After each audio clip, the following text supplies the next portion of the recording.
So the one thing with YouTube, and I do apologize if you hear any vibration or noises and all that, those are going to be like notifications because I'm recording this on my phone. So I do apologize about that in advance. But like I was saying, YouTube had recommended me to another dub channel, a comic dub channel for Archie, Sonic, and so on. And this is called Something Dubs.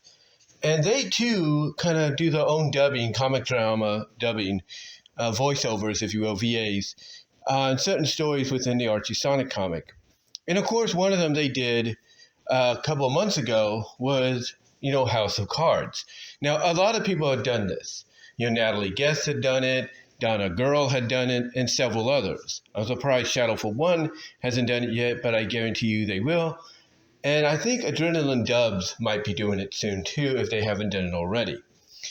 But be that as it may, I was looking over the comments and everything that people were putting in there, and somebody had brought up the fact that something along the lines of it's no wonder Sega may have stepped in and changed some things with the comic, because a lot of us kind of will admit that we started to notice a difference in direction, not just during the pre-reboot era, but mostly during the post-reboot era, after certain story arcs were completed. And some people will point, like this fan did, they will point to House of Cards as being one of those primary stories, basically because of the, I guess you could say, dysfunction and fight between Sonic and Tails, who are not supposed to be, fighting each other unless it's in a fighting game, a tournament fighting game for funsies, like let's say Sonic Battle and Sonic Fighters, Sonic Battle and Sonic Fighters. But a lot of people feel that maybe this was the reason. And I could see the argument and everything. I could see the argument as to why basically this might have been one of the reasons they said, hey, tone it down, or hey, you can't do this, you can't do that. I could see maybe them stepping in and making those kind of suggestions. And, honestly, I don't blame them, but because of the fact that, they do, in a way, have the final say. They have to approve, they have to put the approval, I should say, on some of the story arcs and everything. But, I would have to agree in a sense that maybe this was one of those reasons. Now, of course, everybody knows in story what the reason was between Tails and Sonic. This whole situation with, this whole tension, if you will, had been been boiling, building itself, frothing, if you will, over time. Sometimes it would cool off due to certain events, like let's say Bunny and Antoine's wedding, and so on. But over time, it just kept festering and festering, like little moments would show up here and there to kind of indicate that things were not as they seem. And one of the biggest indications to that was the three-part 175th issue, three-parter, with the destruction of Knothole and the rechristening of the new Mobotropolis, if you will, in its place, thanks to Nicole. But which also basically served as sort of like the beginning of the end for that, state of mind, I should say, for Eggman, if you will, due to the fact that he had this major victory, and then all of a sudden he realizes, oh, I can't just focus on Sonic as my primary target. I got to focus on his other compadres. So, yeah, basically, again, over time you saw it would cool down, like I said, like with the wedding of Antoine and Bunny, but even previously, and basically with the 175th three-parter anniversary story, it definitely started to show itself. Tails confronting Sonic for, in 176 for what happened and not thinking straight. And it's like, okay, where is this coming from? And then here you come with House of Cards, and all of a sudden it's like, again, it's like, Sonic basically acting like, okay, I can handle this, I can take care of this, not realizing this is Tails' father that's, behind this, and not realizing, hey, maybe his father has a reasoning, and so on.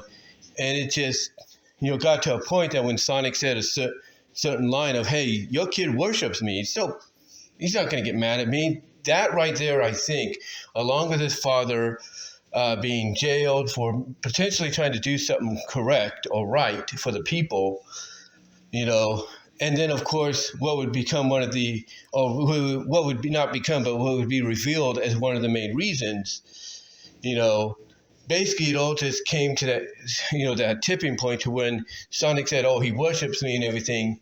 That just broke the straw over the camel's back, and Tails just snapped. And, him going after Sonic wondering, why are you doing this? I get you defending your father. I get you defending your parents, but you shouldn't be doing it like this. Like, he's in his own way trying to tell the guy, look, or tell his friend, look, I get you're defending your parents, your dad, but you shouldn't be going about this. And then everything Tails is saying to him during this, collision, even Sonic's like, what the hell are you talking about? What are you rambling about? And then when Sonic says, you're taking everything I've done for you, I've helped you with, and you're skewing it. You're skewing it. And Tails' response is, oh, you went and dated Fiona to help me. And that right there basically was when it all, came to pass.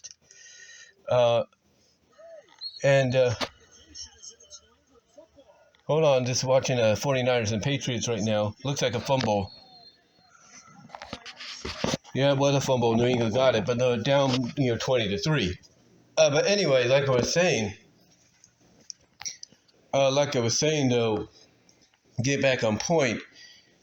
Sonic's wondering, like, why are you doing this? Why are you saying? What are you talking about? He's trying to make sense of what Tails is, mentioning. He's trying to, try to make sense of what Tails is saying.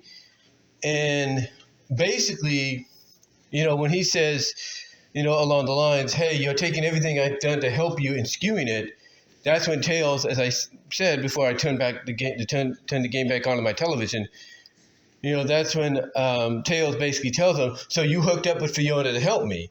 Because basically that was basically the boiling point, the tipping point, if you will, that basically began, this downfall, this trajectory, to this situation, this downfall, this trajectory to this situation between them.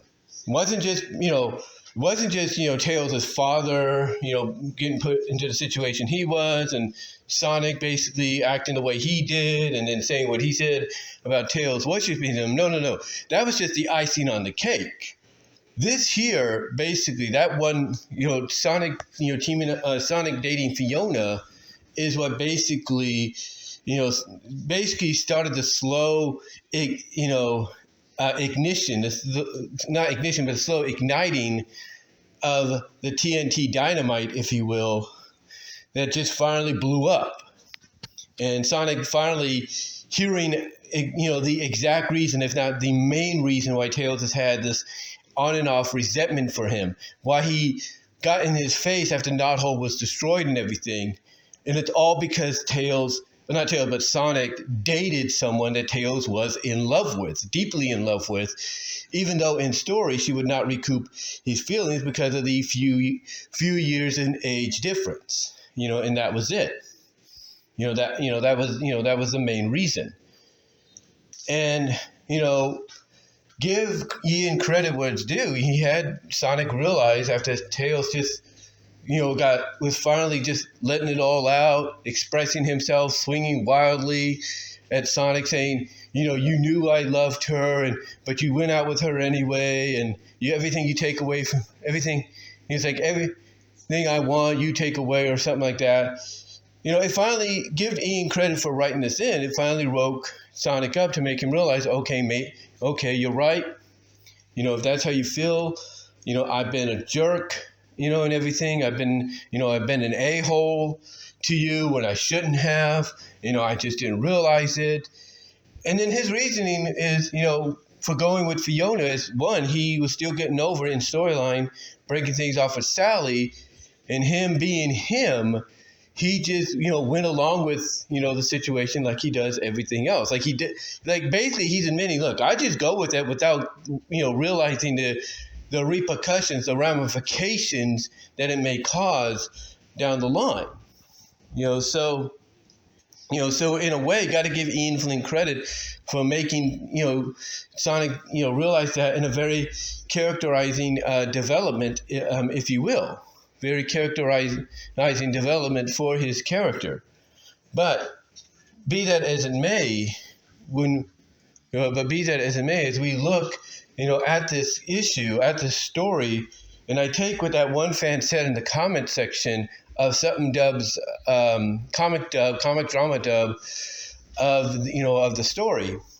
Could this been the reason why basically Sega started to step in and say, hey, cool it down on a few of these things, or hey, please don't do that. That's not what these two are about. And again, as I said earlier, I'm probably in agreement that they probably did, and they, unfortunately, they do have the right to do it. But I am in agreement. That's probably what happened. Basically, that this was kind of that slow start. Now they didn't necessarily step in full swing until the whole Ken Penders thing started to unfold behind the scenes. But I think, this prior to that, making itself known, this here was the tipping point.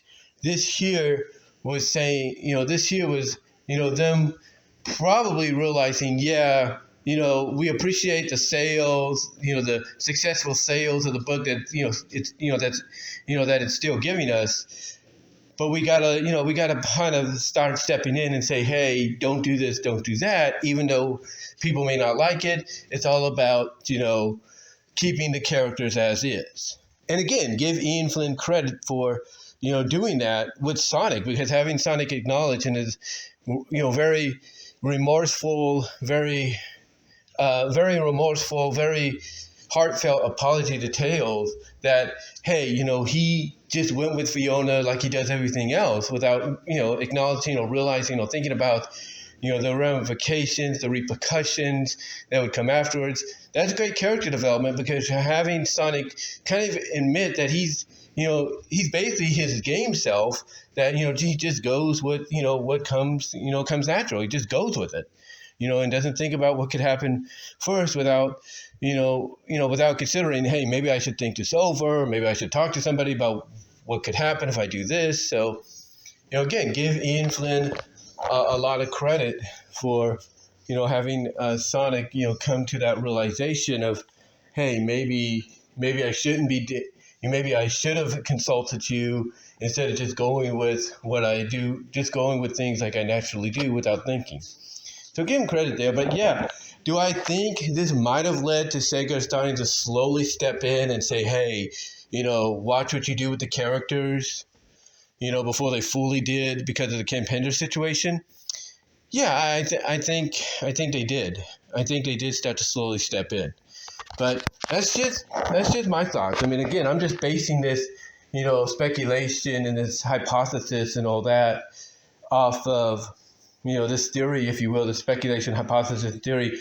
I'm just basing it off of what I've read with this comment. And there's a lot of people that did agree with that comment as well. But let me know what your thoughts are, guys. Comment down below, like the video, ring the bell for notifications, subscribe to the channel. Love to hear your thoughts on this. Do you agree with me in the standpoint about this? And also check out Sutton Dub's YouTube channel for other future comic drama dubs on Archie Sonic. Also check out Natalie Guest, Donna Girl 2, that is. Check out Donna Girl 2, Natalie Guest, Sutton Dubs, and Adrenaline Dubs, and Shadow for One for some of the best comic drama dubs of the Archie Sonic and IDW Sonic you're going to find on the internet. But until then, guys, talk to y'all later. You know where to find me. All the stuff you need to go to check out my content elsewhere. Links are in the description, including the Teespring store. And until next time, guys, I will talk to you later. I'm going to get back to watching the game. Take care. God bless. I do apologize for the notification right at the end there.